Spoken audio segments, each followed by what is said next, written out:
All right, we are all here. Roll call. Dale? Here. Bob? Here. Gary's present. Also Sheila, Jim, and the Highway Department. All right, let's start with the pledge, please. I pledge allegiance to the flag of the United States of America and to the republic for which it stands, one nation, under God, indivisible, with liberty and justice for all. All right, let's go ahead and get started here. We are here to discuss the declaration of local disaster emergency to reinstate that.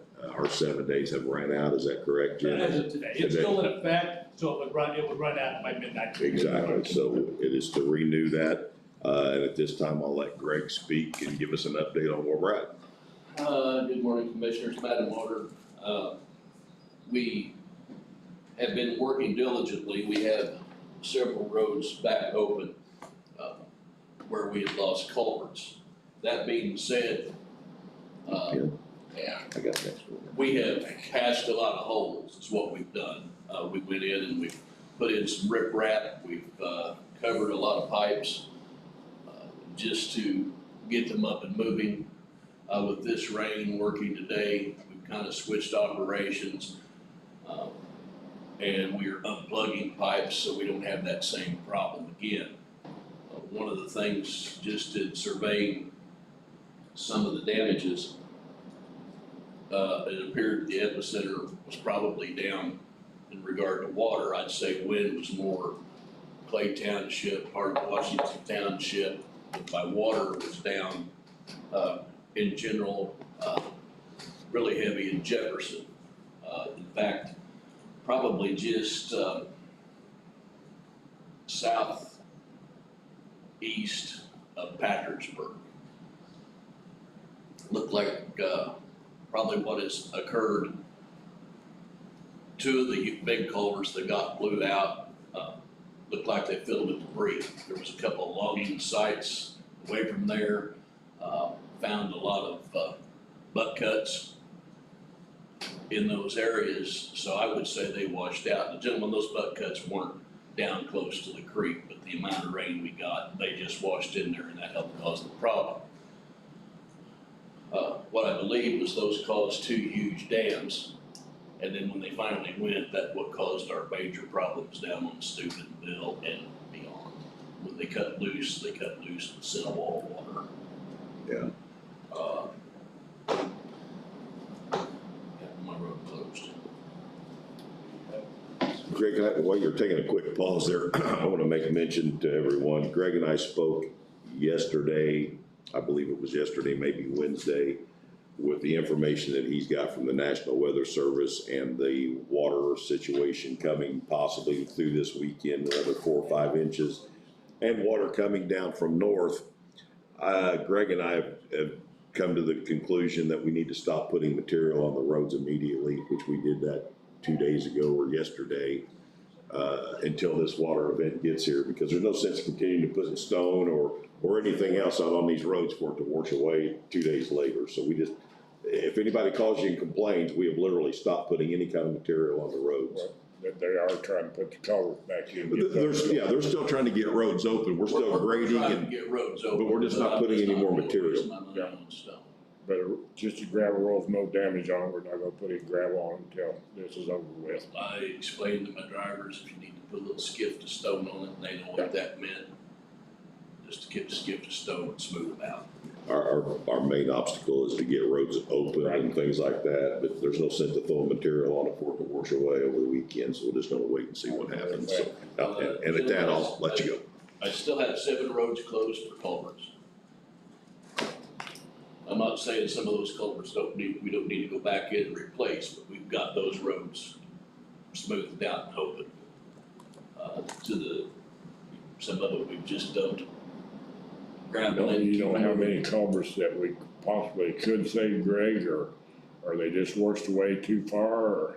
No, and what we ran into, I'm saving everything that I can. Okay. But what I've run into is pretty typical.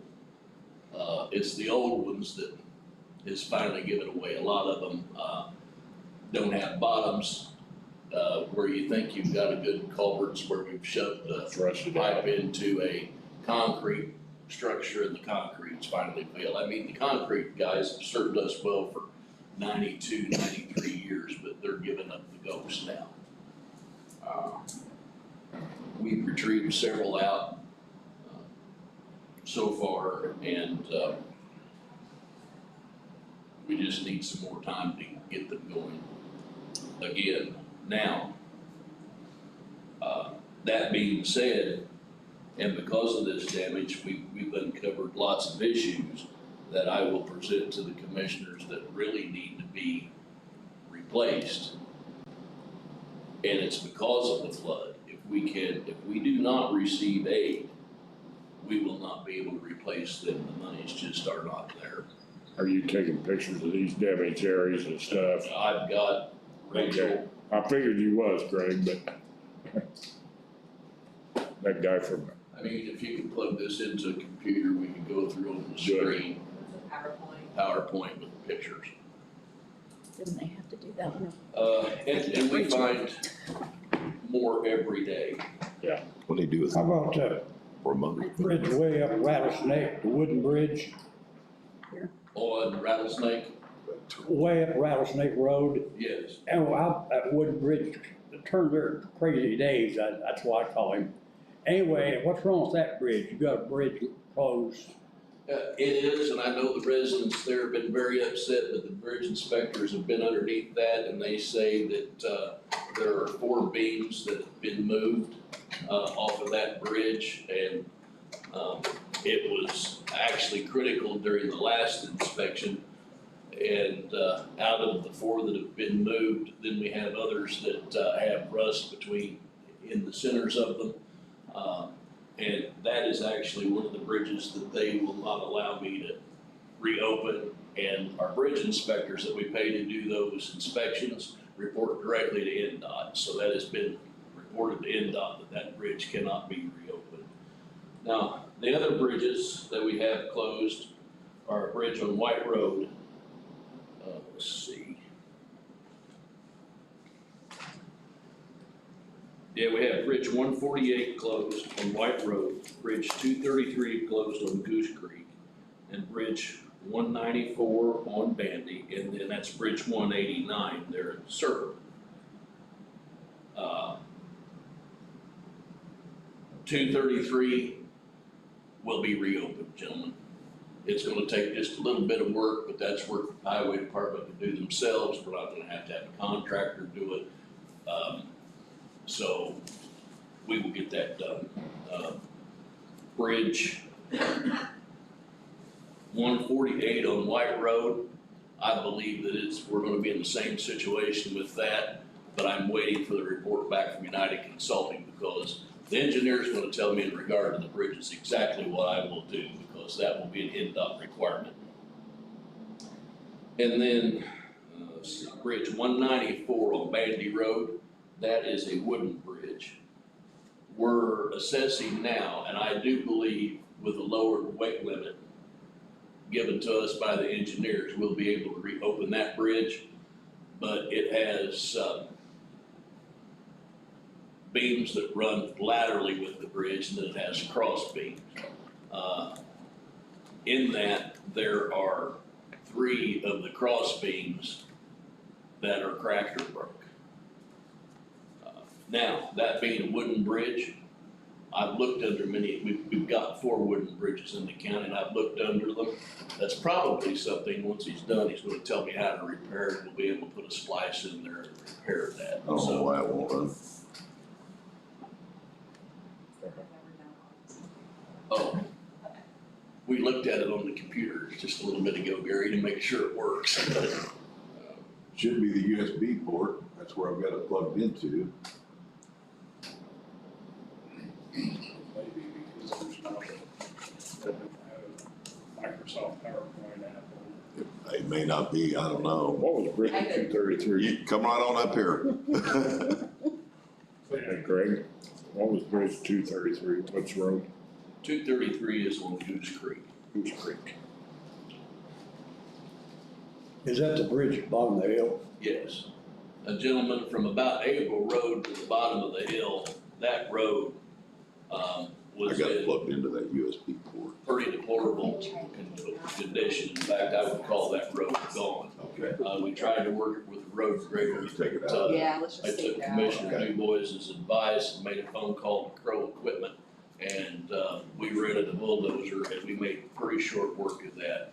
There you go. We should be able to get that opened up. It had a piece break on it that Crow come to fix, so, we should be able to get that open, so Crow gets the dozer back up for us today. And that was, at $125 an hour, 10-hour minimum. We should be under that 10-hour minimum to get that job done. But you haul that yourself. Yes, we did. I've got 3 guys that are good dozer operators, and, they've kept things moving out there.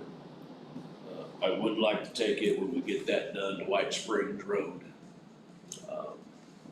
to do a little work there. And it's just right around the corner, so, not White Springs, Straight Line Road, it's just right around the corner. Straight line road. Do we get the, spillway opened up safely? Nobody fell in the lake? No, gentlemen, yesterday I had to reach out to Jack, just some of the crazy stuff that we have to do, and, and I had calls, why am I working on the spillway at Lake Hollybrook? So let me rephrase, what we were actually working on was the causeway, not the spillway of the dam, the causeway where we cross the The road. road, that's, yeah. Had to put my guys in life jackets and get in there and work and get that unplugged, but we did get that unplugged. Unfortunately, what we found in that situation, gentlemen, and I understand why we do it, because sometimes we've had to do it ourselves, but the bridge people came out as well as our vendor, and apparently when those pipes were put in, we were told that wouldn't work, and it was recommended not to put those 2 pipes in. It was recommended to put a concrete box culvert in there. So it has 2 galvanized pipes, quite large. They're, One would be 6 foot round, the other one's a 6 foot flat bottom. a 6 foot flat bottom, and what is really recommended for that hole is a cement box culvert. Now, there is road issues there if we get that kind of situation again. I mean, we have went in, I would call that repaired or patched right now, but that needs to be turned in on the situation to replace, if we can manage to do that. They ended up hauling 2 single axle loads of debris out. Wow. Well, again, it was a 1.5 foot over more road, and all that creek runs straight to that lake, so doesn't surprise me.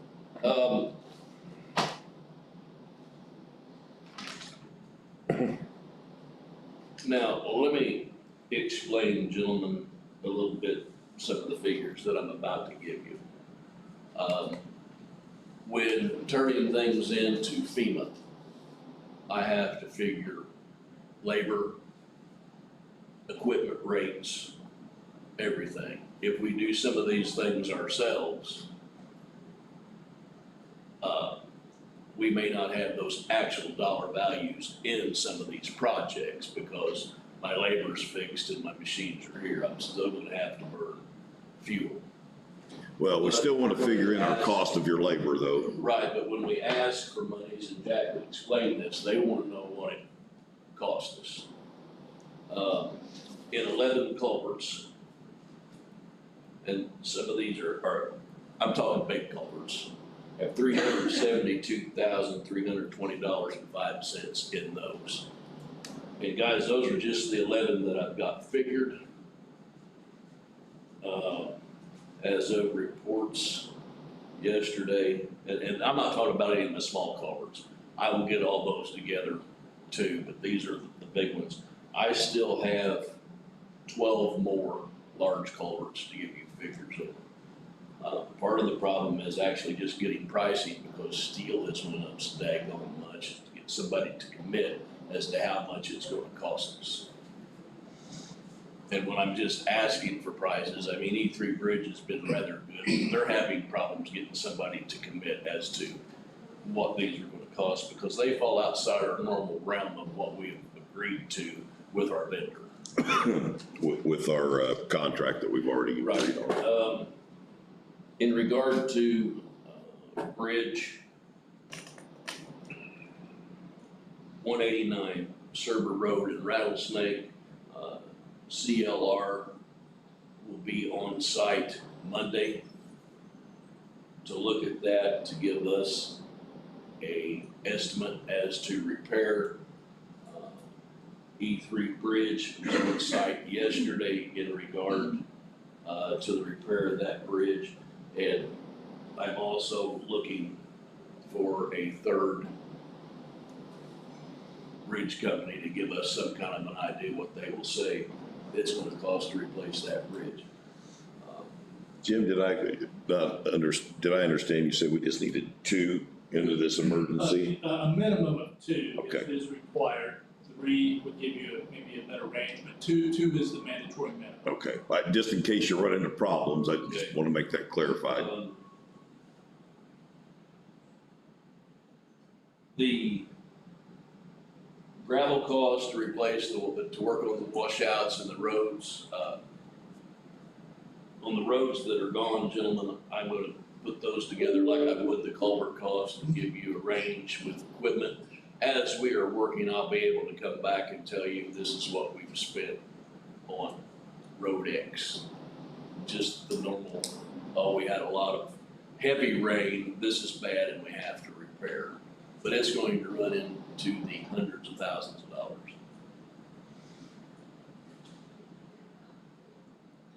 And going back to the FEMA conversation with, yes, our labor is a fixed cost for the county, but in this situation, we want to figure every possible hour for everything, because if it wouldn't have been for this event, we wouldn't have had all this extra overtime, so on and so forth. So make sure we figure every project based on our, I would take your average of operator, driver, labor, average those out and use that as a fixed cost when you're figuring pipe replacement, so on and so forth, because our labor is a huge chunk of this as well.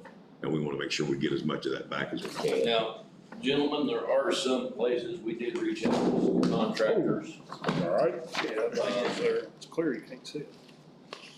on Hand me that thing. some roads, on some big projects. And one would be Heath Road, Rose Cemetery Road, Steubenville Road, and Pea Ridge Road. Gentlemen, I don't expect you to make any decisions on these today, or maybe you can make some decisions on these today, but it's gonna give us an idea on these large projects, what it's gonna add to them for contractors to do these. They're all sealed, that's how they come to the office. I'm gonna turn these over to Jim. Bids, There is quotes. Quotes on these different projects. In the last meeting, I was given permission to get some quotes. And that's what they are.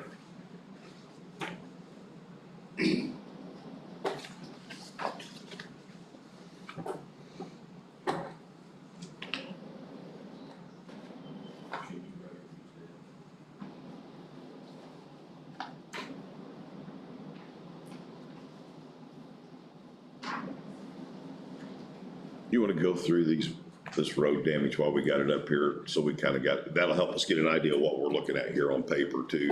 Okay, guys, what you're looking here, and this is kind of out on the outskirts where this flood went through, but this is a failed culvert. You can see where the road's pocked and it's got suck holes in it, but it's a failed culvert on Baker School Road.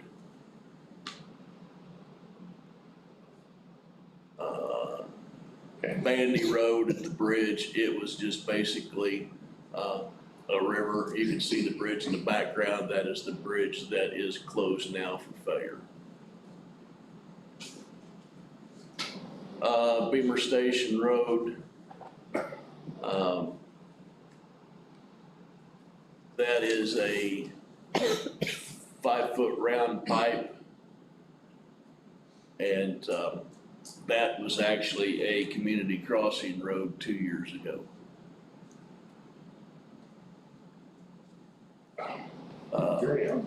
You come right over. I can't see. It's hard for me to see it. Gentlemen, this is Bridgewater Road. It's down by Coal City, in Dale's district. That is a little bridge. It doesn't qualify to be an actual bridge.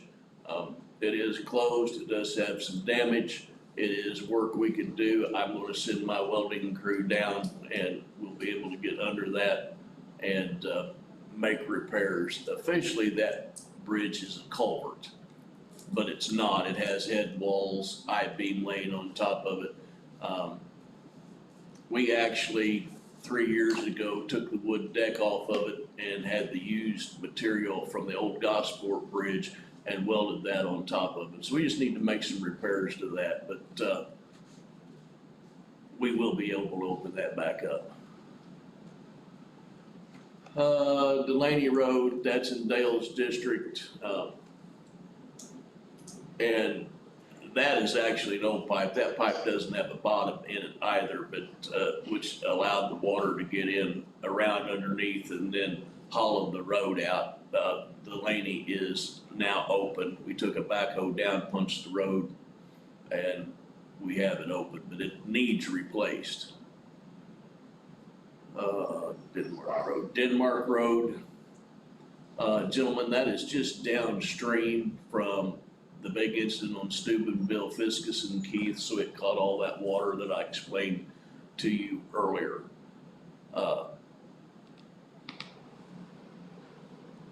Really what I think needs to happen back to that pipe, it's a good pipe. What I would like to do with that is retrieve that pipe from the road because it's pretty short. I could use it at a different location, put a little longer pipe on it so I could build some headers and it could handle that type of situation again. So we put a longer pipe in and we saved that one for a narrower road somewhere or something we could band together.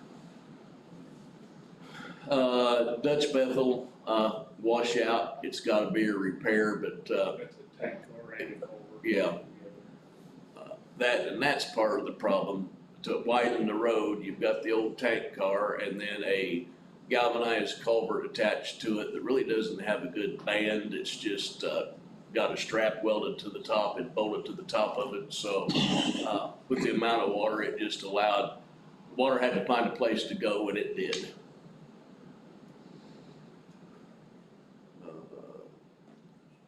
Okay, this is Fiskus.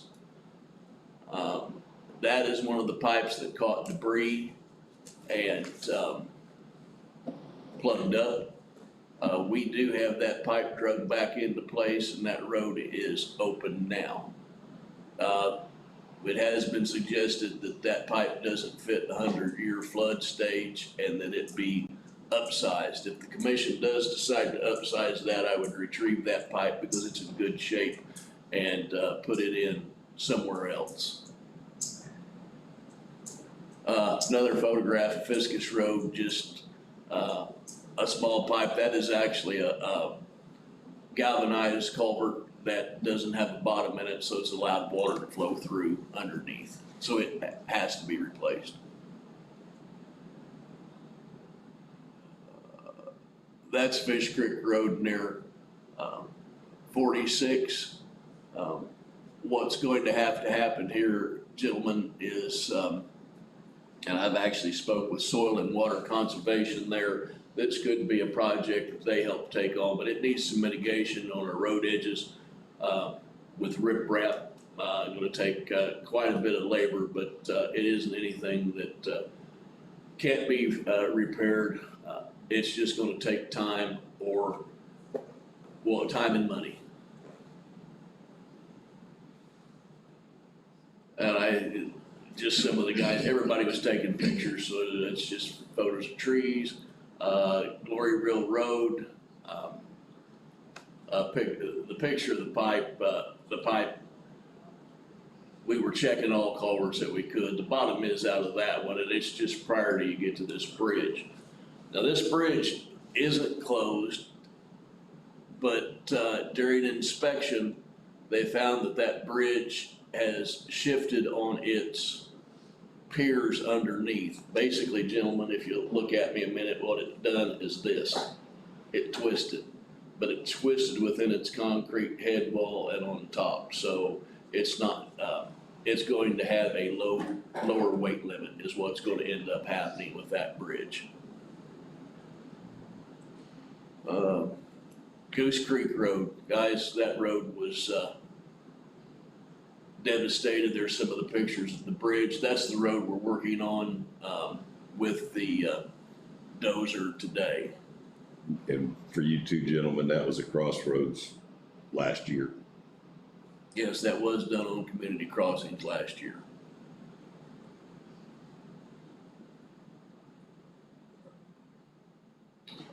Graham Road, old train car.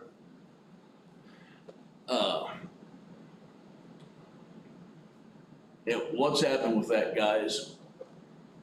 Those old train cars are tough old boogers. They really are. For lack of a better term, I guess I'm tired. I need to speak a little better than I'm speaking today. But in order to put them in the ground, they have holes in them where, you know, they were able to access them. But what happens is over the years, they didn't use heavy enough steel. That car's probably been in the ground 40 years or longer. Well, the plates that were welded over top of those holes have rusted through. When the gets a little better, if we don't replace that, we need to get inside of that and weld plates back on those holes to keep that problem from happening. Now it's gonna take riprap and some pavement also, so that will be a project in itself to work on. Greg, is that before or after the bridge that we just redid out there? Just after. Okay.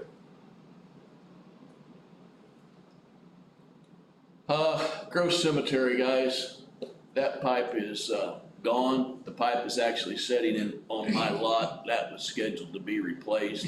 It needs put in the ground right now. Water was high, so we put some 53s over top of it, and we've got the road opened back up. That's a dead end road, so you know we had to get people in and out. And actually, there was a funeral at the cemetery on Tuesday, so road was opened back up quickly, but that must be replaced. The good thing about that expensive pipe, which is about $18,000, is sitting on our lot.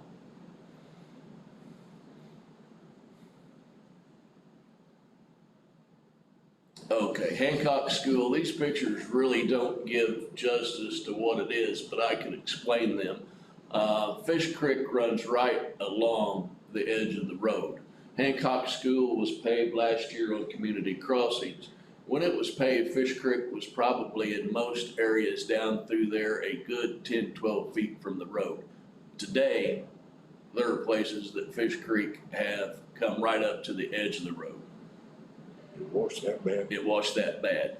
Now, that is one of the areas, gentlemen, that I met with Doris Scully and Jose Pino, who was here during the flood of 2008. He was one of the engineers, and they believe this is a project that they could take on for us. But it needs mitigated, at least from the first bend there on 46 to the 90-degree curve. If you're all familiar up there where the Baker property ends, the big farm that floods a lot. Doesn't Soil Conservation Service has some property right in there too? You know, they may, I don't know. It's on the, if you go up, it's on the left right there, that curve, that 90-degree curve. Yeah. You know, how many Well, acres, it might be. how many acres they own in there? Heath Road, gentlemen, that, and what you're looking at is, we call them suck holes. The suck holes, water go down. In the bottom of this is a concrete culvert, and it has failed and it is totally sealed up. And we're gonna have to dig that out and replace it. It's not a big culvert, but it is gonna take a lot of digging, to get it down where it needs to be. Humpty Dumpty, I think what they were showing there, that was just one of my guys, and this road has been graded out. It was washed down to a very bare minimum. It's gonna take a lot of work. We've run the grader through there to smooth it out, but, we're just gonna have to work on rebuilding the road and getting the ditches back in it and putting ditches where there weren't some. Are we looking at fiber there or some kind of cable? Yes. Yeah, you're actually looking at fiber that had unburied, and I think probably now that you see that, they were probably showing me when they sent that, because every picture we've got is gonna be on that fiber was probably less than a foot underground.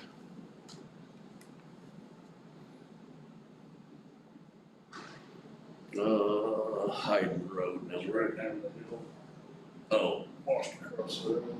okay, Hayden Road, this is the bottom, if any of you are familiar with the big hill down by Bob Livingston's.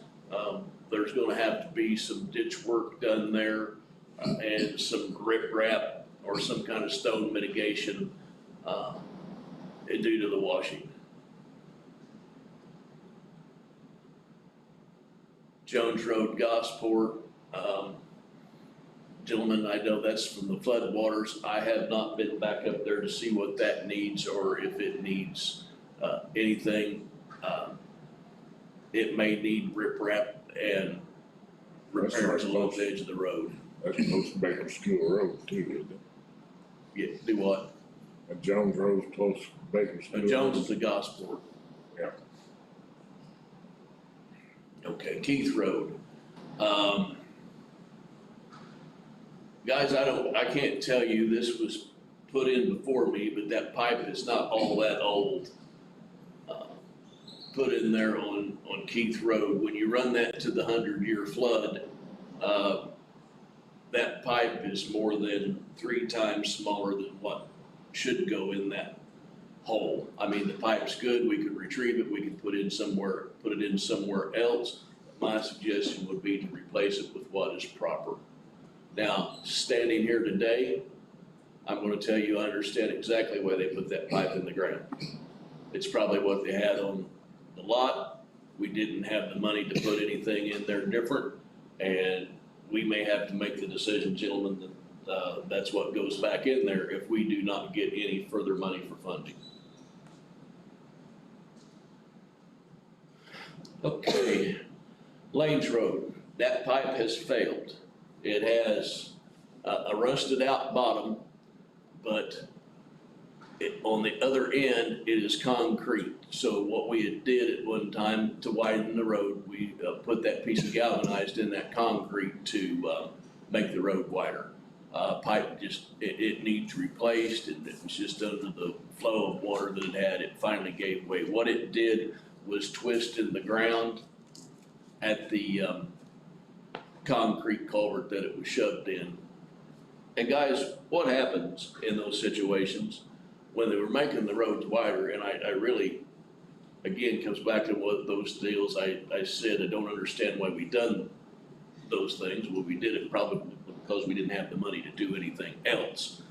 But they sealed them with what they could, with the best they could, and to be honest with you, they did a pretty darn good job. It just so happens the day it's give up its lifespan.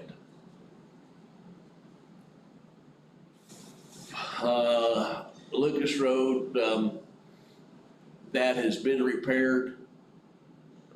We have stone cost, we have labor cost in that. We retrieved the pipe and put it back in, the same way with that pipe on Lucas Road. We have cost in that, and I'll give you those figures, but they are repaired. Plastic was used on those when they were put in to try to mitigate cost at the time.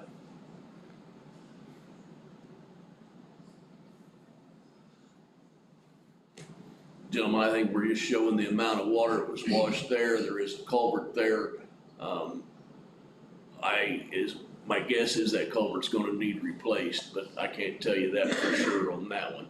Parish Road, we have time, gravel, and riprap. That is a dead-end road. That road is done. And it was ready for business the day of the flood.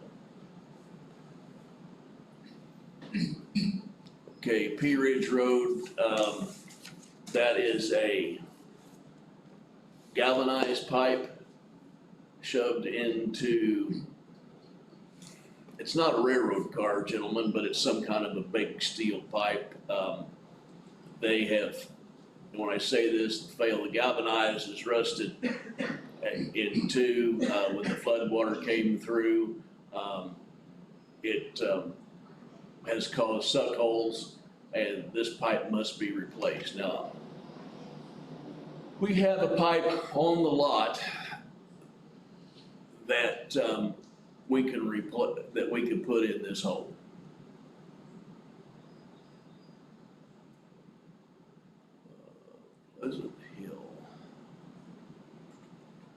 Pleasant Hill, that's just down, if y'all know, and remember Junior and Teresa Sips, that is just down below their homestead. That road has been repaired, and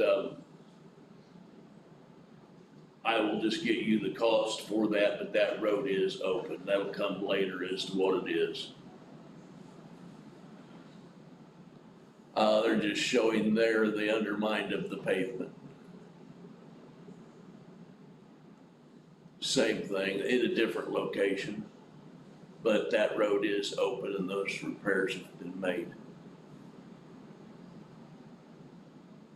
Okay, Rattlesnake Road. Guys, the section of road that you see there that's got all that water under it, that pavement, and you see that debris, that pavement is destroyed, it's gone.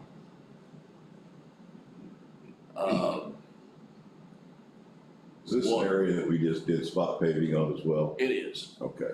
What appeared to have happened there, and I could show you the work orders, we recently cleaned all the pipes with the backhoe on that road, but it just the amount of water that came down, that large pipe plugged up with debris, and when it did, water had nowhere to go, and it destroyed the road. Pipe on the far right split in half. Oh, and the pipe on the far right split in half, that's in a different location.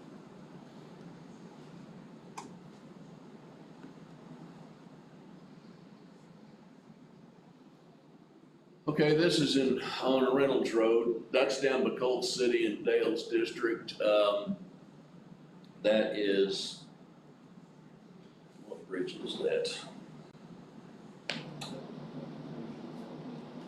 I don't have the bridge number for you gentlemen here real quick, but that bridge, during last inspection had scour problems and a break in the head wall and railing. That has worsened. Now, we believe, and again, still believe, and this will hinder the traffic, farmers, and even the school buses in that area when it comes, but that bridge is going, we'll be able to keep that open with repair, but it's going to have the load limit dropped drastically. It's Bridge 92.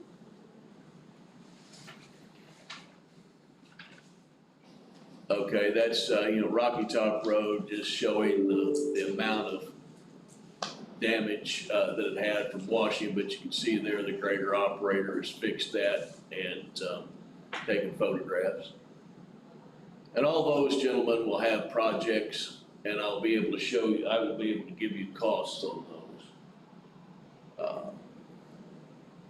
Sand Lake Road, you can see the pipe, you can see it's a galvanized pipe out sagging. The pipe's bad, it had that crust over top of the road. Sand Lake Road, that road's been punched. No, excuse me, that road's closed. What we intend to do with that is just punch that crust and open it until we can get a pipe put in there. Okay, Shepherd Patrick. Shepherd Patrick is a community crossing road from back in about 2019. That is in the Rattlesnake Creek bottom. If you're all familiar with Dr. Heck, that's down just below her residence. Road is undermined and washed out through there. And we will be able to repair that, of course, with time and material.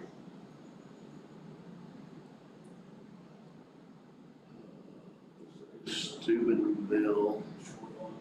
Oh, Steubenville and Short Line. Pipe needs replaced, gentlemen.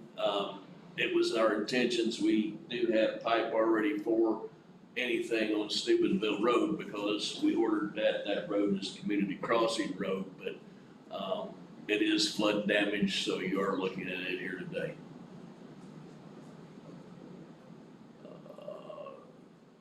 Stockton Road, what they're showing, the pipe there.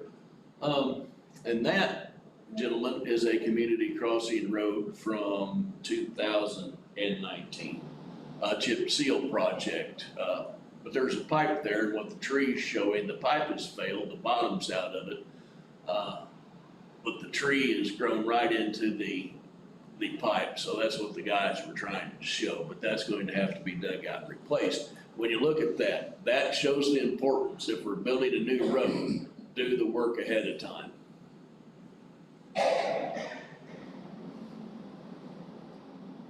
Really, all you had to do was look. Stockstill Road, you can see where the pavement is pulled up and blown out into the field there. That's there at Mark Deckard's. That's gonna take repair and asphalt. Guys, we can do that with our equipment, ourselves, again, time, money, material. Serber Road. Dale, I think this is the bridge we're talking about. Or you asked me about, that's the, is it not? I think. The one on Server Road comes off of Rattlesnake, Yes. okay? You can't get it turned with a long truck. Right. But you have a Ford below it. Now that one, it is out. Gentlemen, they will not let me reopen that bridge. Yeah. That's the one with the bad beams, the head walls washed out. That bridge was built in 1941. That does lead back to a DNR campground with the Owen Putman State Forest. I've not reached out yet. I've reached out to so many people, but we may reach out there to see if there are any funds there. It's one of those things I need to sit down with Jack and talk about some of the different ideas that we've got and things that cropped up. I don't know whether that matches or what, but that could be a possibility to ask if they would help fund that. If that's ever put back, it needs to be made wider. Cause you can't turn with a big truck. Let's see, Switchboard Road. That pipe's gonna have to be dug up. That's the double, correct? Yes, we have, there's a soft spot. Okay, there's a soft spot in that. That's a double pipe. One of them's bad, one of them isn't. The debris helped cause the problems, and that's just a little further down on Switchboard. That's not the big double pipes, but that's just another location. Those we could probably mitigate with some riprap and road berm work. That was a community crossings road a couple of years ago as well, right? It was, yes, that is correct. Timber Ridge Road, guys, this was a millings road last year. And what, it's not doing it justice if you wanna take a drive, but the ditches, are just eating out on that road.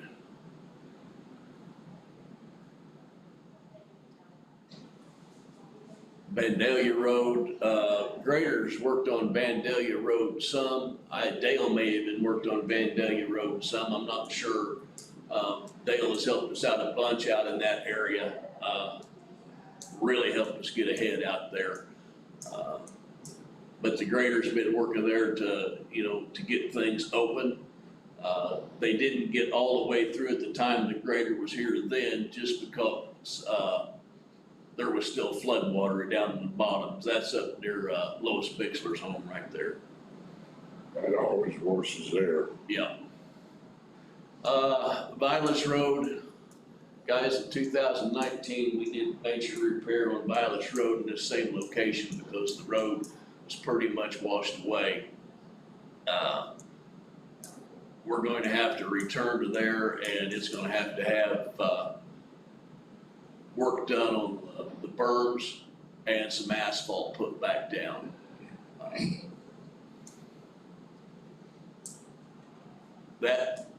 This bridge on Wyatt Road is bridge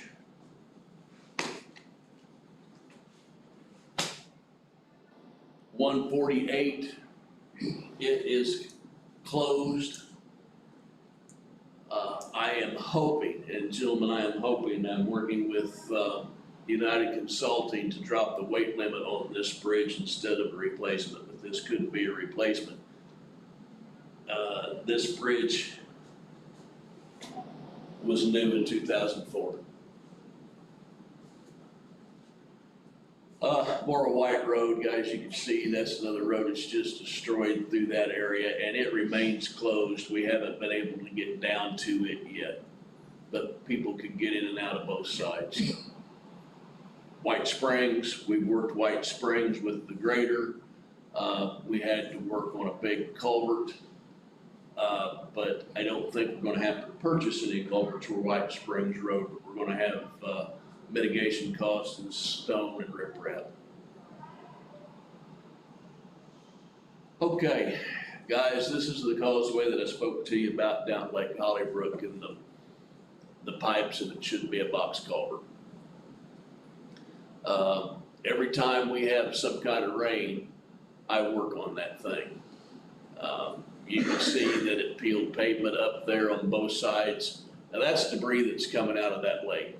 Now we hear the people from Hollybrook in here often, but that lake is also fed from Limestone Creek. So where the brush comes from, but that is not an uncommon occurrence there.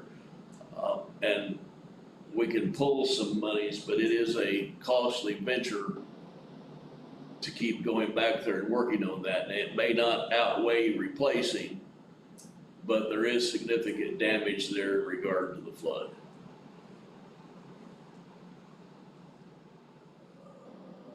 Reynolds Road. Let's see. It's just before Oh, pictures. okay, yeah. These are before pictures, gentlemen, out of the bridge book.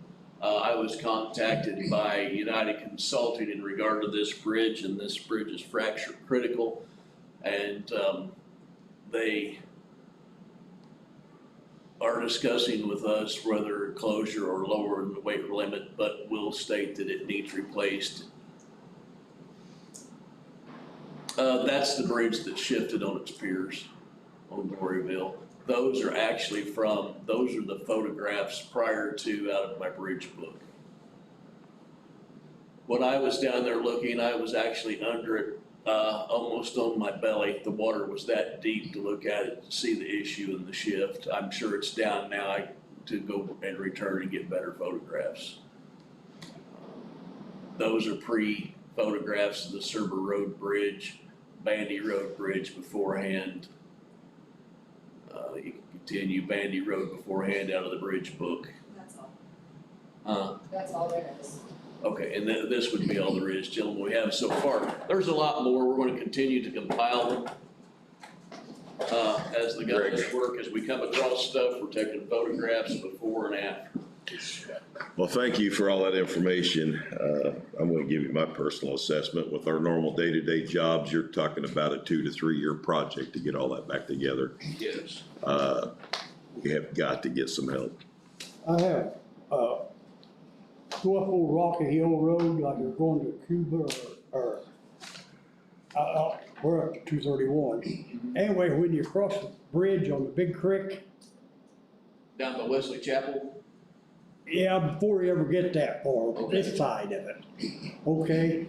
When you go around that corner, there's some chuck holes that you bury a Volkswagen in. Have you seen them? I have seen those. I've got a problem with that road, gentlemen, and I can show you the work orders. That road is going wet. I fill those holes, Feels like every week. we fill them, we don't. Right there next to the creeks where you're talking about in that And low it area. works out. What needs to happen is there probably need to try to get a ditch in there and possibly get the water across the road. Yeah, get it over to the creek side instead of on the other, yeah. Another thing, out my way, when you go down Bixler Road or Vanderbilt Hill there, you know it's how it's washed out on one side. Okay, what it needs, there's valley coming, real short to the creek, across the road. Would it hurt to put a couple of pipes in down through there where it gets close?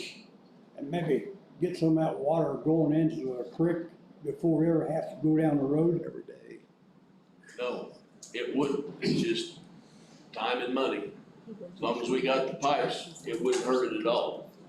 Cause that first valley, that's where you go around the corner, that comes down through there, and it has to turn and go down along the road. Right there, you could put a pipe in, one length of pipe would probably do it. Write that down.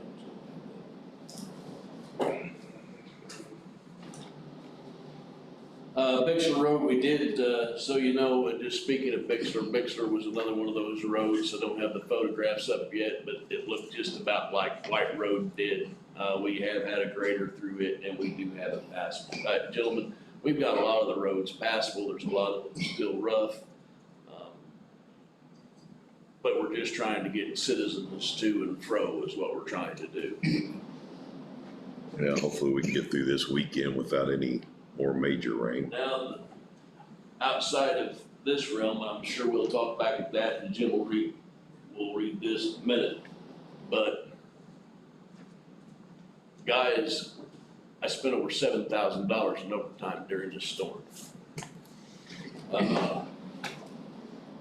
And I know we're in a budget crunch, but as of this, just in my own head, I haven't asked Rachel, but I know how much the overtime was, but I've been keeping track of what I've got. I'm probably out of overtime now, Very close. or we're very close. So, I know we've paid comp time before. But I think I can make some kind of mitigation because the guys talk about, well, if I work this many hours, then I make money, but if I work so many over, I lose this because of taxes. I think we could probably mitigate something between comp time and overtime, but I am telling you, standing in front of you, I can't work these guys like I'm working them for comp time. They're not gonna wanna do it because I can't give them time off. If I could give them time off when they wanted it, then that would be okay, but it's really tough right now, and I just wanted to explain that, to work a man that many hours, and he wants Friday off, and I've still got all this work to do, and I have to say, you can't, we're critical, you're working. So I just want, that's my opinion, I'm just throwing it to you so you understand. We're halfway through the year. What was your overtime budget? $40,000.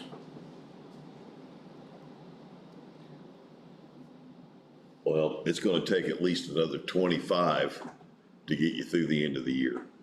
That's my personal opinion. Don't know where it's gonna come from, I don't either. but this is not gonna be the only storm, or it's not gonna, it's gonna snow in December. We've got these issues to deal with. And I've got a good bunch of guys, don't get me wrong, if I went to them, those snowstorms and some of them, they worked for comp time last year. It's not what's proper. No, but when we're working this many hours and Here's the other problem I'm with not that. poking a stick at anybody when I say this, but I I hear that, not necessarily Chris, but I hear the sheriff's office and I hear 911 speak about overtime. And I know other people in other offices too. But they're shifted. I'm not, gentlemen. I am on speed dial with emergency services. So the first thing that happens, the first tree that falls over, anything with the road, we're called. So in my book, we are emergency services. You get no argument from me on that, So Greg. I just wanted you to be aware, and I've got nobody grumbling, but I'm telling you what I'm gonna be faced with, so I may have a grumble here before long. Because if we don't have a solution to that, I'm gonna have to walk in and tell them, guys, it's comp time from now on. Well, the other problem with that is too, in your department, and you guys can agree or disagree, and Jim, you can weigh in if need be, but if we continue with the comp time situation at the highway department, we're end up like 911, where you've got 3/4 of your staff wanting to take off all at the same time because they built all this comp time and now you have no one to work. That we cannot have. Comp time in the highway department should be an absolute zero in my book. Go ahead, Rachel. So then if they use a comp day and still, say right now, if they had comp time build up, wouldn't that count towards their overtime because that was workable hours? No. If they take comp time does not compute to overtime. So it would be odd, but a person could have 8 hours of comp and they could still work up to 440. So even on one hand, a person would say, well, that's 48 hours. But for calculation purposes, it is not. Comp time cannot be used to establish it as overtime. Yeah, that's been an issue. And those are the type of things that we've got to get straightened out. And, you know, we found out some issues with comp time. It was being paid daily instead of on the base 35 hours, those kind of things. So we got to watch that. But Greg, I don't know how you're going to accomplish it. I'll back you anyway. I can, and I'm sure these guys will too, but you're going to have to go to the council and come up with some overtime money. Sorry, and I appreciate that, commissioners. It's just one of those hard facts we're faced with. I had to walk in yesterday and say, gentlemen, we are faced with this storm coming in. And I, in general, don't do this to you in the summertime. But it's just like we're plowing snow. Answer your phone. You guys are taking a beating out there, and it's pretty obvious. We just seen 74 pictures of some pretty serious destruction in a small county with not a department that has the best of everything as far as equipment and things like that. So I will say to this point, and I know patience will run out, but the citizens of Owen County have been great right now. They've offered a hand. They've got the farmers or anybody that's got a tractor seems to smooth things out. And they call me, hey, do you mind if I fix that? And then we go back and we make sure, or try to make sure that it's fixed. But I mean, patience is going to run out before long. I know that. So we want to make sure that we acknowledge those people that are stepping up, whether it be on the county website or whatever. But you're right. I mean, there's a lot of citizens out there that don't hesitate to jump in and use their own stuff, and we want to thank them for that, obviously. Now, gentlemen, Jim has some quotes there that I would like him to open. And in those, gentlemen, I asked for 4 different quotes on locations, and the reason I did that is because if we do these ourselves, we're gonna have to rent equipment. So the rental of equipment, the average rental for an excavator for the week, a big one that we would need, is about $5,400. 5,200 for Okay, $5,200 for a week, and then of course, we have the labor in it to run it. I think sometimes when it gets to these certain costs, if we have to do it and I can be working on something else, it might be better for us to hire it out than it would be for me to rent the machine and keep my men doing that when we could work on other projects, when it's gonna cost me more or very quite likely the same to do that work. So these are the ones that I picked out that I know I'm gonna have to rent machines for, to present to you. Commissioner, be happy to read the quotes here. If you don't mind, would you want just kind of the financial picture where the highway is, so we can kind of put these in perspective? These numbers come from June 22nd of 2021. Now, the highway department is not out of the general fund. It is funded in a different way. So what I'm giving you is not the appropriations, which means how much money. These are the actual cash reserves, the cash amount that are in the account. So Q Bridge, as of June 22nd, has $363,117. Now, Greg, if I do believe that most of that money is already must be set aside for the Kelly Bridge. I have to have 211,000 of that, gentleman, to build the Kelly Road Bridge. So just for quick math, It's gone. you have roughly $150,000 in a discretionary amount. There would not be what I would consider a sizable increase until December in that fund with the next salary cuts. Now, I'm just gonna go, Greg has three major funds, 1169, 1173, and 1176. The combined total in those funds, we're right at $500,000. Now, that's how much money is at hand. I would say that you have to keep in mind that if we go forward with the community crossings, $250,000 of actual cash must be set back for the community crossing project.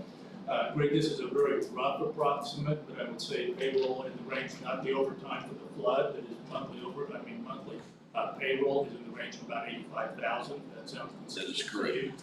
So the reason I say that, there's three revenue streams that come into these three accounts. Now, I went back the past 6 months and went and got the monthly average. So based on the past 6 months, 1169 would get us about 88,315 per month. Now, 7376 comes in, but it has to be split. So roughly 1173 gets 123,388 per month as an average. The MVH is a little higher, there's some culverts or some other reimbursements. That average is 127,895. Now, with those numbers, if you want to project out from July to November, because I didn't, in case of December summer, for the next 5 months, the highway department would expect to receive about 400, this is rough numbers, 450 local street, 616 and 1173, and 767 and 76. That's it. That's the really, realistically, without FEMA help, without any other help, that's about the amount of money that you expect to come in. Every expenditure out of the highway, payroll, gravel, bituminous, everything on there has to come out of that money. So as you start doing those calculations, it looks like there's actually very little as far as discretionary and nowhere near $2 to $3 million. That's an impossibility that he has in his budget to pay these roads. So that's just a snapshot. Does that sound accurate to? Yeah, it does. Gentlemen, Jim and I talked a lot. I met with Sheila this week. I talked to Gary about this. I think Rachel wants to pull her hair out on most funeral days trying to keep our monies flowing into the right spot, but Okay. all projects that y'all put on hold until further notice, gentlemen, from my point of view, are done. And as bad as anyone would hate to have to hear this, I'm not so sure we shouldn't send back the $971,000. because we know we'll have $250,000 to add to this if I have to put money to the culvert. Now, I wanna use that as a last resort. I know, gentlemen, but I'm just telling you, I gotta figure this out. And it does not, I mean, Jim and I have talked about this. I don't want to either. But I think it just needed to be said, and the guy that's gotta say it. That's a bare minimum of 250,000, we still have to account for our costs for culvert pipes going in, road pipes, driveway pipes, everything, getting those roads ready. Something else to keep in mind.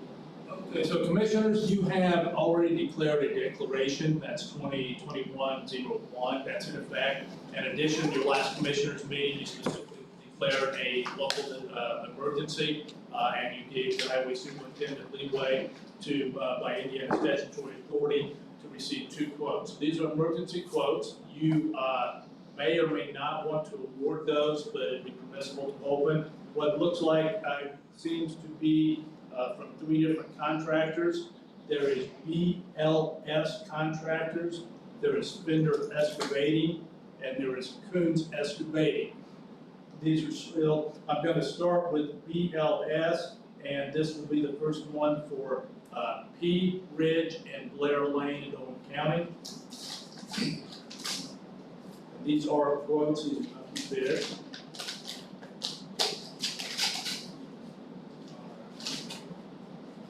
This is from BLS, and looking in here, so for BLS does have a large scope of work, but just for our purposes here, I'll just go to the amount. So for this road that they have set for P Ridge and Blair Lane, they have quoted that out as $12,900.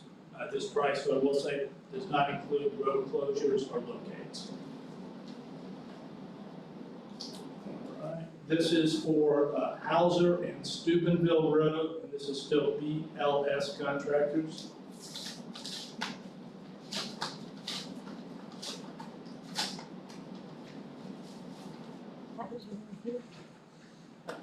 That quote is $17,700. This is for Hauser Road and Steubenville Road, $17,770. Quick question, in these quotes, is that labor only and that's supplying materials? They or have, are we at? Yes, I had them quote us supply the material and the pipes, and for Steubenville and P Ridge, we already have the product there, and we want to furnish the stone or anything because I get a reduced rate from the contractor. Okay. This is BLS, this is Gross Cemetery Road.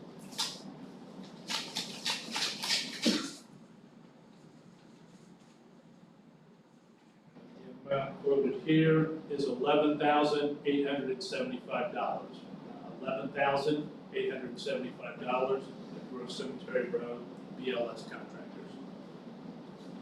Cemetery Road. Gross Cemetery, yeah, got off of 43, Whitehall.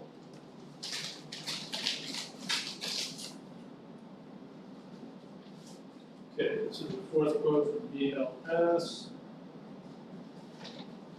This is for Heath Road, and this amount is $33,090.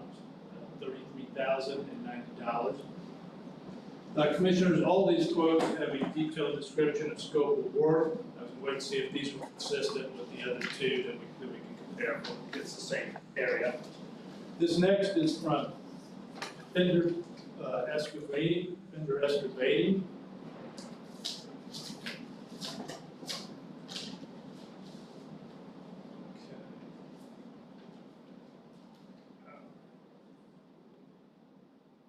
Okay, this is Steubenville Road.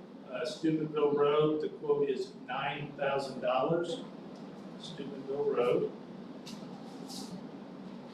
For Gross Cemetery Road, for Fender Excavating, $7,000. 7,000 even. 7,000 even. And for P Ridge Road, 8,500. again, compare the work and those are the prices and those are the only 3 quotes. They did not quote on one of the roads. Coons Excavating.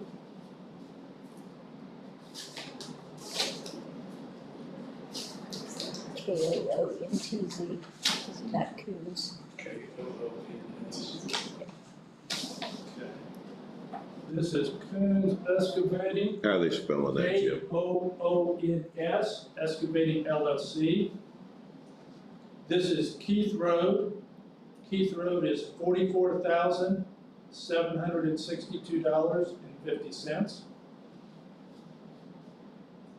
Steubenville Road from Coons Excavating, $23,100.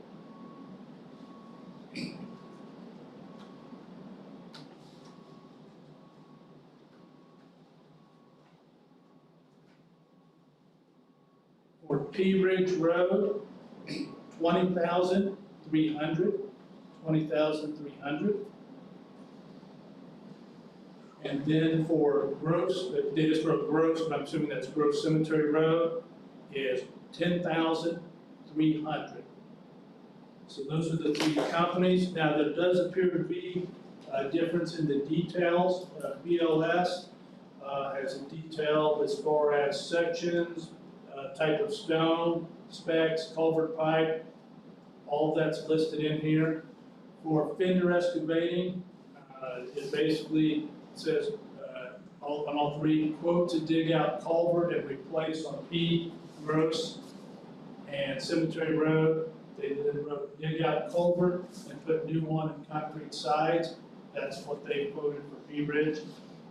For Gross Cemetery, dig out old culvert, set new one, backfill, put concrete on sides for Gross Cemetery. And then for Steubenville, culverts by I can't read that word, I apologize. Culvert to Steubenville, clean up riprap, put back on sides, backfill, shut, back up. That's their detailed work. Then Fender has the Coons Excavating, dig out old culvert, put new culvert, backfill with stones, culvert. This bid excludes any dump trucking, any rock excavation, and any materials. All of the quotes for from Coons do exclude any rock excavation, any dump trucking, and materials. So those are the quotes. I'll submit those to you, and then you can examine the detailed amount of work because they do have different written classification on what they propose to do. Commissioners, what I can tell you, each one of these companies were provided with pipe sizes to go in. Assistant gives accompanied them to the site and explained to them exactly what they wanted and what was required of them. So it would be the way that they've written their quotes, whether it's just how they do things, the way we receive them. They were each explained, they were asked to quote apples to apples.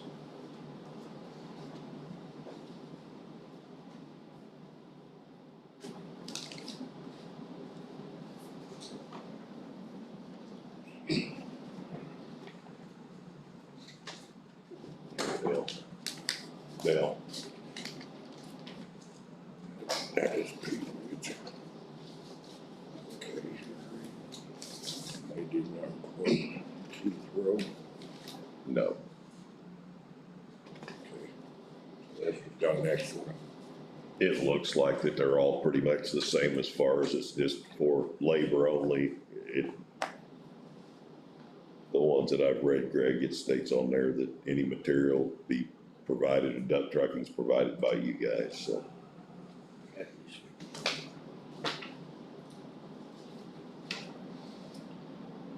Okay. Gentlemen, in regard to Steubenville Road, Pea Ridge Road, and Gross Cemetery Road, we have already spent the money on the pipes. We have those on site.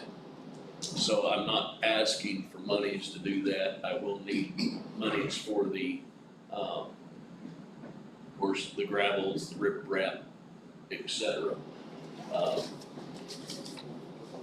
That is amount of $24,500. I know we don't have a lot of discretionary money, but I would ask that you accept the quotes for fender excavating those projects, so. You already totaled it up again, what was it, 24? $24,500. You have all four on there. He just had three. What, he did not quote. Heath Road. Keith. Keith, Keith, okay. do you know why they didn't, Greg? It is, I would say, just because of the situation. Mess, it's a mess, yeah. It's a mess. In regard to Keith Road, when I hear the others and some of the things that they want to exclude, I would ask that you do not do anything with Keith Road. Yeah, we will figure some. Yeah, it's huge. We will figure that out somehow. Did they have one there? Where's that other company? I give it to Dale. Yeah, it's all. He got it now. Oh, Okay, But already having the product to put into these roads, let's see them. I want to see. where I'm not, I'm not out here trying to find pipes for them. I think it would be legitimate to ask that, we allow a contractor to put those in. Jim, before we even make a motion on these estimates or these quotes, do we not need to go ahead and make our declaration to continue the emergency declaration?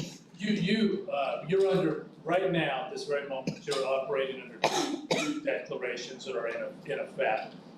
The one that you, as far as reading, that is because it will expire midnight tonight. So right now. We and then still got the old one. This specific, what you're operating on is actually the state statute where you have approved for these flooding roads that they're emergency as obviously presented, and they could be. Right, I just wanna make sure we're not putting the cart before the horse here. Okay. Fine on both of those.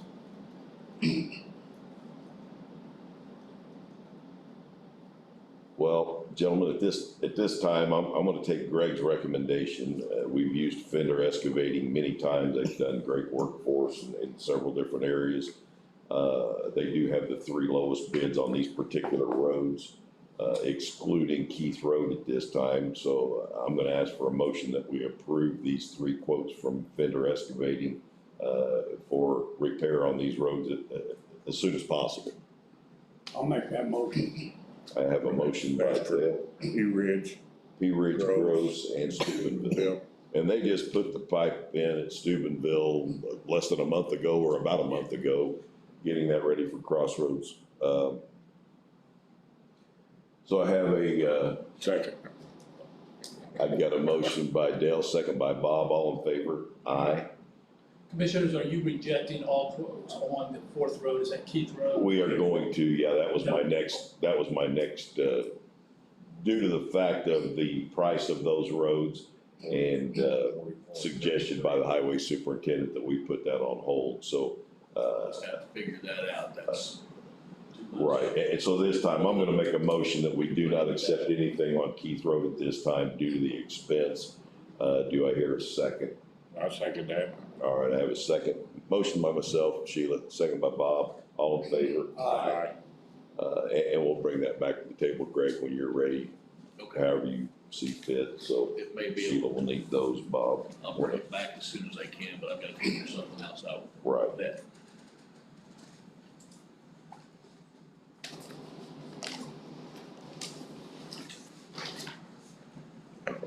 So fenders are the ones that you'll wanna pull of those. I think I put it on the bottom. So with that vote, Jim, is that good enough on the Keith Road until he comes back with?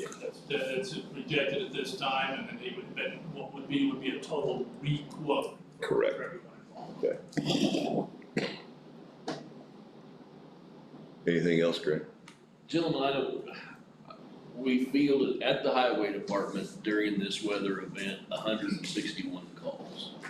I called my secretary, and she manned the phone, and an actual 161 complaints came into the highway department. That's not counting what came in, through dispatch, nor what our own people were reporting or the deputies were reporting. That is citizens calling into the office. And I'm telling you, people have been great, other than the one person that called and wanted to cuss because of the There's always one. inconvenience, but otherwise, I really thank the citizens for their patience and helping us out. And again, any way we can get that out to the public, whether it be on our own website, however we can do that, I think that we need to make sure that we pat those people on the back for helping. I think lastly, we probably need, I don't know if Jack's got anything, but, I've kept in touch with Jack. I had parcel numbers. I had a few more today than I had yesterday when I talked to Jack, but I'm gonna work this over the weekend to get more of these numbers together, so he could get something sent in Monday morning. Some of this, in regard to the bridge, I may have to go to the United Bridge book. It gives estimates on what it costs to replace each bridge we've got. That is usually extremely high, but I may have to provide you with some things like that because it takes me a while to get information back on bridge repair and replacement. I would use that as a Sometimes that guideline. takes months. Yeah, I'd use that as a guideline. We'd rather be high than low. Jack, you got anything? That's 2020, steel prices, so. Yeah. I do have a couple things. I heard something in this meeting a little while ago about labor. In the past, FEMA will cover overtime only. Okay. So, just so there's no surprises, please don't shoot the messenger here. And please don't misunderstand that FEMA's here to help. FEMA is here to beat us out of every nickel that they can beat us out of, so don't misunderstand that. The way this is going to work, after Greg gets me his preliminary damage assessment, I will send it up to Department of Homeland Security. And what they are going to try to do is what they call a PA, that's a public assistance application, because there's not enough for an IA, individual assistance. And the difference between those two is municipalities can file for a PA, individual homeowners have to file for an IA. It's two completely separate things, and they probably will not even file for an IA.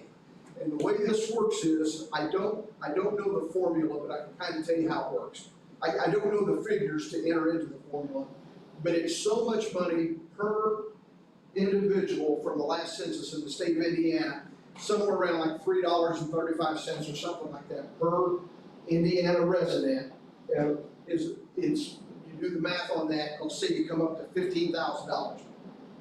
Or Indiana has to have I'm sorry, it's not $15,000, 15 million. Indiana would have to have $15 million in PA damages. That means little towns, counties, state of Indiana, REMCs would be able to qualify. And if we have $15 million of damage, they can justify that.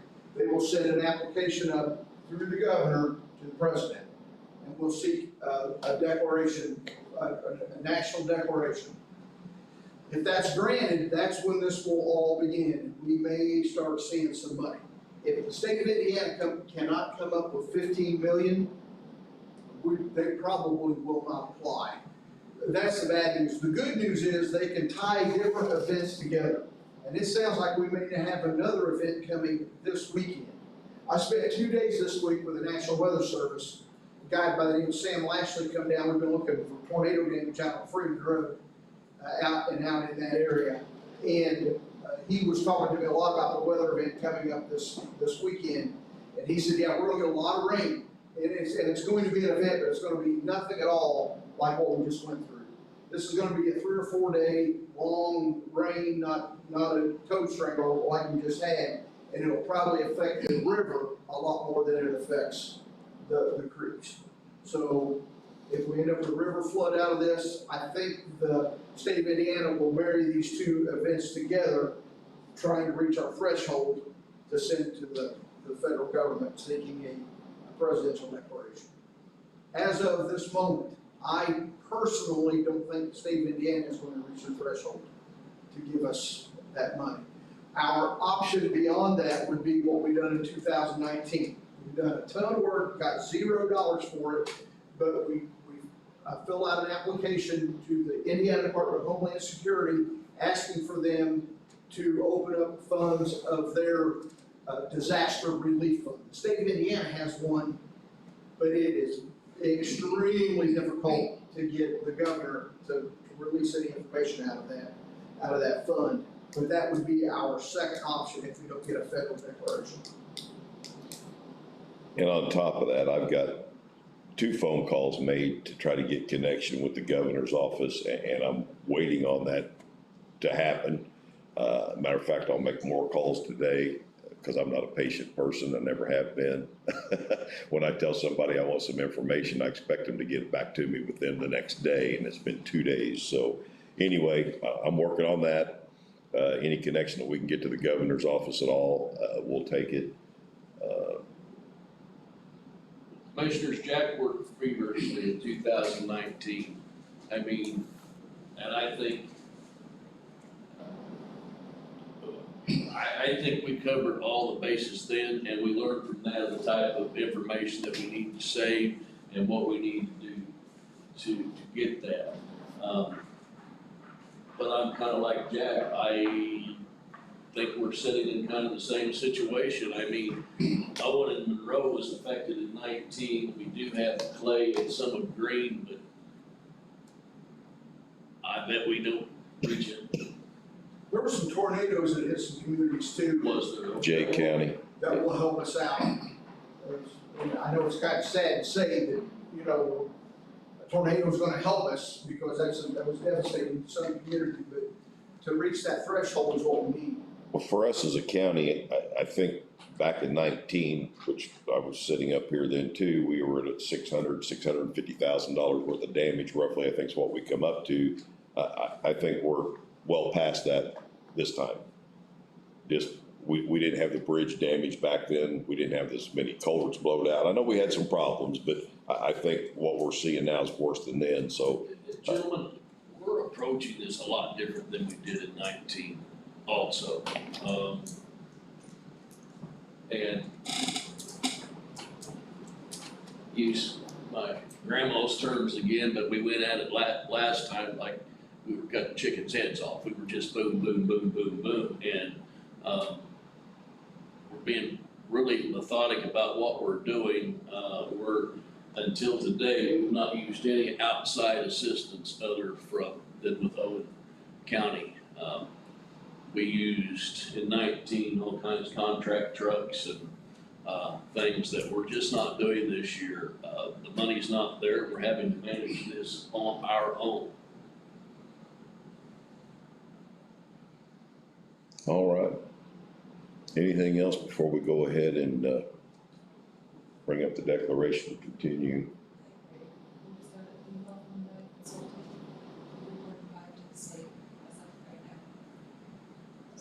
Gentlemen, this is about bridges. Can you give me just a time?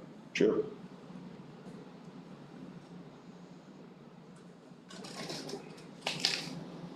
If you guys need me next week, phone call will be much easier than email. I don't check email much when I'm on vacation. I'm just not much of an email on my phone type of guy, so. I mess something up every time I try it, so, but I don't mind a phone call if you guys need it while I'm all about.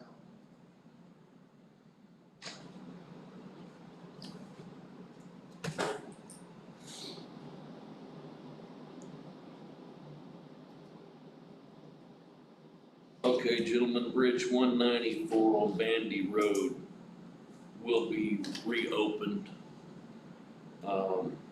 sometime early next week with a new load rating, once that is calculated. But we will be able to reopen 194 This was the reduced load rating. with a reduced load rating. Okay.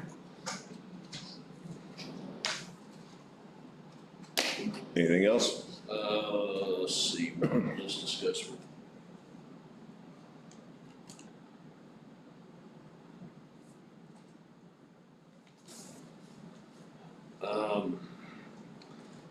Bridge 148 on White Road.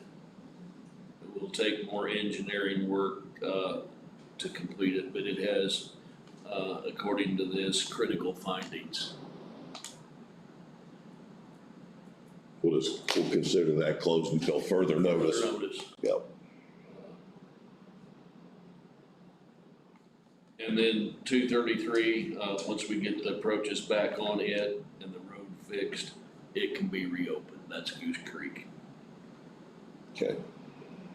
And again, then 148 is complete closure. And then I have one, Bridge 108.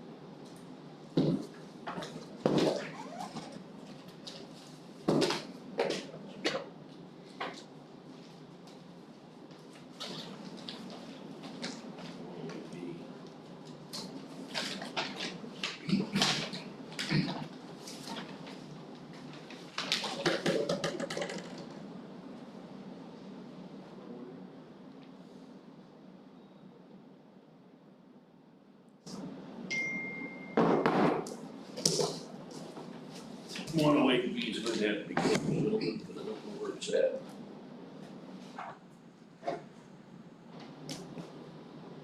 I don't think we discussed that number yet, have we? No. 108. No. Right here on Dunn Road. Is it A or B? It says it's One, 148, 233, 194, 189, so I want that.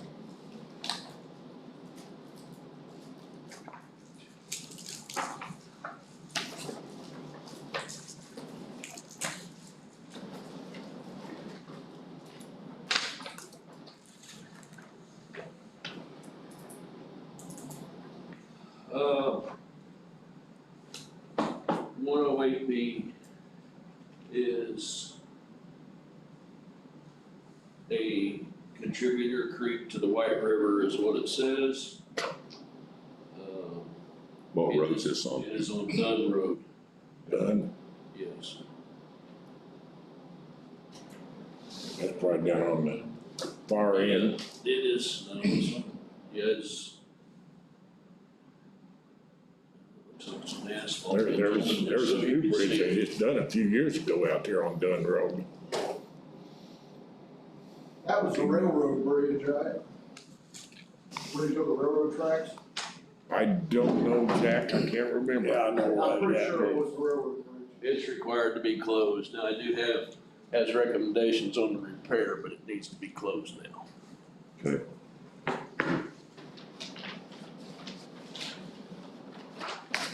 I know that you went out, I don't mean to keep dragging this out, but I know you went out to Heath Road and got more orange barrels. Have you got everything that you need, or do we need to try to? Heath Road guys, they first, told us I could have 100 barrels and, I needed to bring them back when I was done.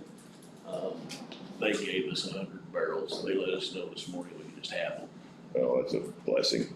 Um, So do we have it, as we're closing more roads here? We're closing more roads. What we did, we went and we scavenged at the garage, got some 2x4s out, built some tripods, and we're attaching signs to what we've got, so we're not having to buy anything else. I've got a sign in the back of my truck for you. Okay.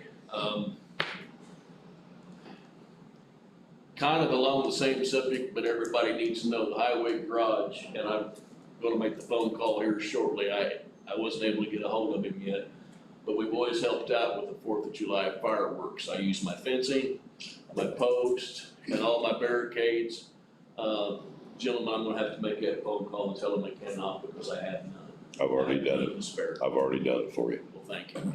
I'm glad to help them any I can. I told them volunteer-wise, you were still It willing was to do always- that. I mean, I volunteered and glad Dakota volunteered. I had no problem with that. We just do not have the resources to help out this year with what we always do. All right. Other than, I do have those little posts that you stick in the ground that they can hang fence on if they buy it. I got plenty of those.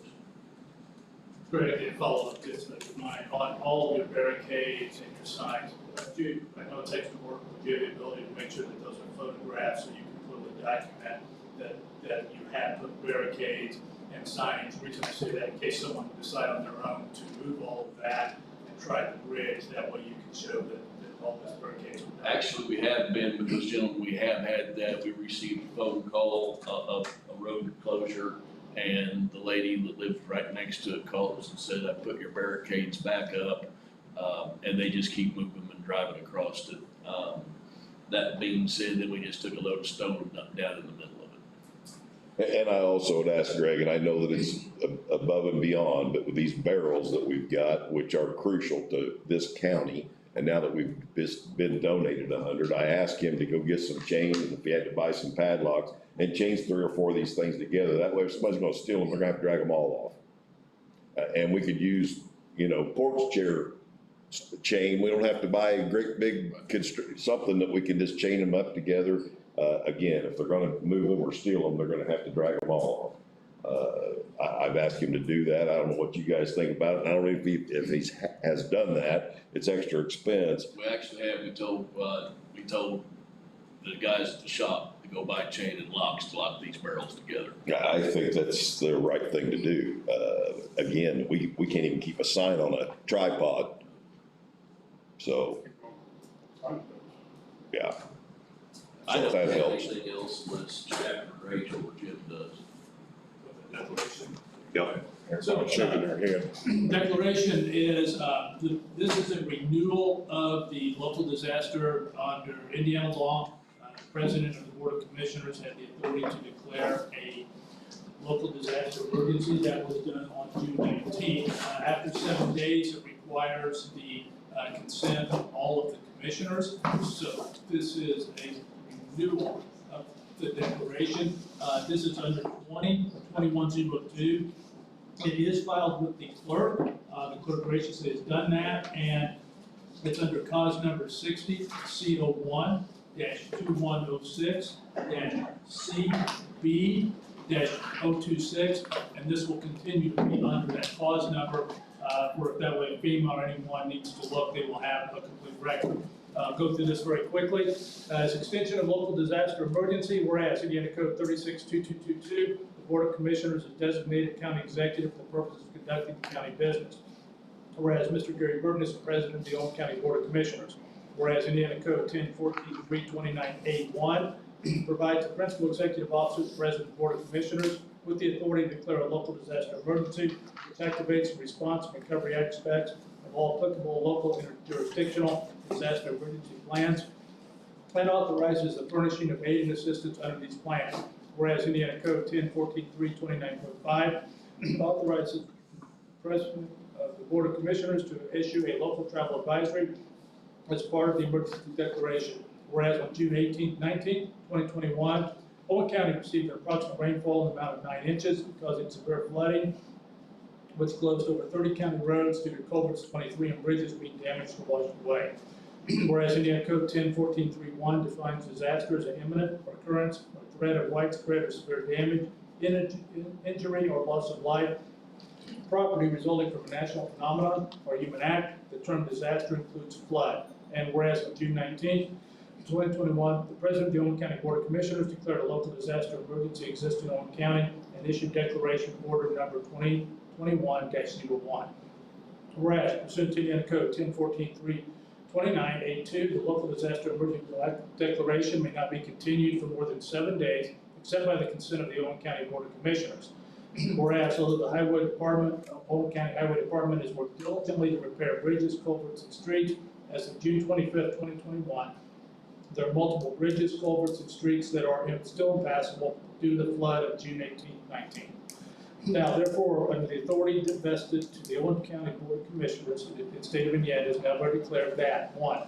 Declaration of local emergency set forth in Declaration number 2021-01 is hereby renewed for an additional 7 days. This renewal will be effective on June 25th, 2021, and shall expire on July 2nd of 2021, unless further renewed. The activation of the response and recovery of all applicable local or interjurisdictional disaster emergency plans Authorization of furnishing of aid and assistance under the plans is hereby ordered. 3, a local travel advisory watch is hereby declared pursuant to Indiana Code 10-14-329.582. Effective as of today's date, all non-essential travel should be avoided. The travel advisory does not affect travel in Owen County for the following purposes: travel related to medical care, diagnostic testing for self or another, travel required to provide care for another traveler as the primary caregiver, travel for mandatory employment activities, travel to obtain food, groceries, medication, essential household goods, cleaning supplies, and personal hygiene products. This advisory does not affect the travel of Owen County related to food delivery, to resupply, retail stores, pharmacies, food pantries, or home delivery. 4, all public officials of Owen County must exercise utmost due diligence in discharge of their duties during the declared emergency and execution of emergency laws, regulations, and directives, whether federal, state, or local. 7, all residents are called upon, directed to comply with emergency measures, to cooperate with public officials, disaster service forces in executing emergency plans, to obey and comply with lawful direction properly identified.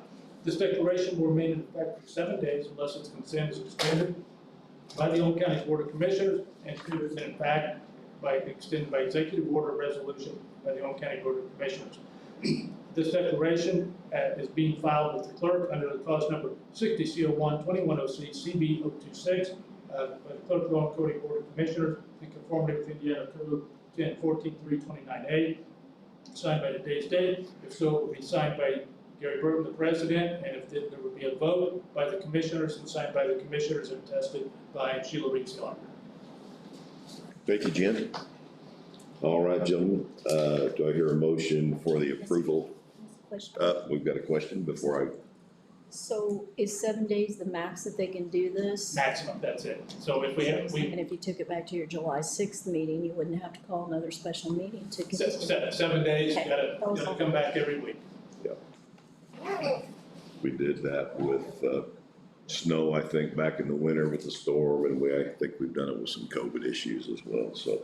Okay, do I hear a motion for approval of declaration order number 2021-02, extension of the local disaster emergency? As read by Jim Bryan, I make that motion. Have a motion by Bob, do I hear a second? Have a second by Dale, all in favor? Aye. I've got the official sign-in sheet right here, so I'll pass it down to you.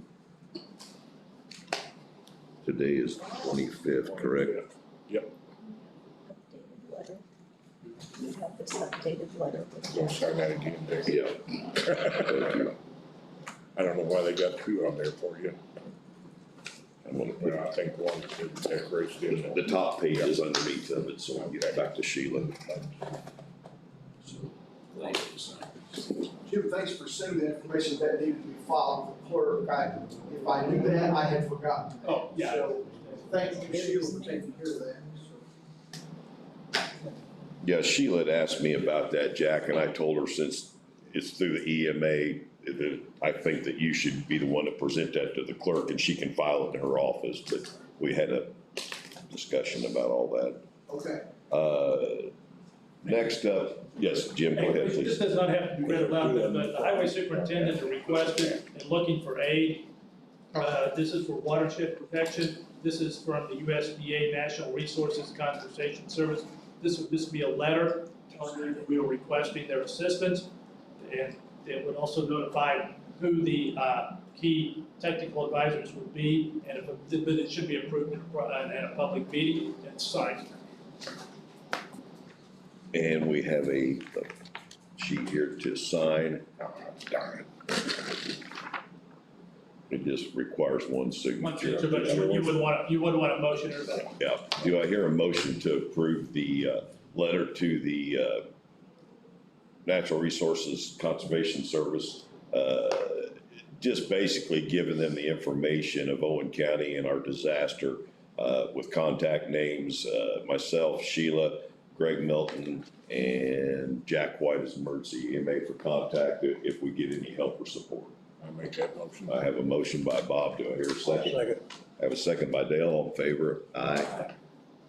Hey guys, a little history on that, just so you know, this is the individual that we had to make the request, but when I speak of Soil and Water, Doris Scully and Jose Pena, this is their boss. So they're already working with us. Good deal. And again, I'm gonna continue to get any contact, whatever I can get out of the governor. I did talk to Tony Volker, Sheila, as you suggested. He got a name for me, but I haven't got it yet. That doesn't surprise you, I know. Commissioner, then I spoke with Jim, these, quotes that were accepted by Fender needs authorization signature on the bottom of them. And then turned back over to the auditor. So who's given this to Doris Scully or whoever? I'll send it, it needs to be sent to me. To this guy? Yeah. Okay. We acquired a big crane that lifts 25 ton, sitting behind the shop down there. You'd have to lift something heavy, we'll donate it. I appreciate it, I'm sure I could use that right now. You might wanna sign that customer's signature, and then I signed authorization. The only thing you have to do is drive it out where it goes or haul it. Okay. All right, if there's no other comment, motion to adjourn? I make a motion to adjourn the meeting. I'll stop that. Hang on just a second here. Okay. Who keeps the originals? Okay, the original, so here. Oh. I had a gentleman contact me, we could adjourn the meeting minutes about a drain, and I think you know about it. Okay. We good now? Who adjourned? Yeah. Okay. So you're filing the original, she's got it through the document and all that, okay. We had a motion to adjourn by Bob, second by Dale, all in favor? Aye. Aye. Aye. All right. Dale, we had a contractor,